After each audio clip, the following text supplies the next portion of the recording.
Hey everyone, Kurt from Willowlee here. Today's turf tip is on overseeding. Overseeding existing grass can be a challenge. It's key that the seed has contact with the soil.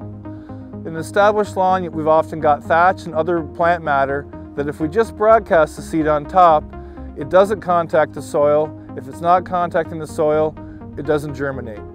Prior to spreading seed, rake or dethatch these areas, get some bare soil visible so you can broadcast the seed in. You may need to use a leaf rake to get the seed to fall through to soil. Seed to soil contact is critical. We have several grass blends to choose from. Our RTF tall fescue, for example, will handle some drought stress quite well. It handles shade, does well in the sun, it roots deeply. It, as well as other blends we have, contain endophyte. The endophyte produces a fungus on the roots. Chinch bugs, bill bugs don't like the taste of this fungus. It's a great deterrent.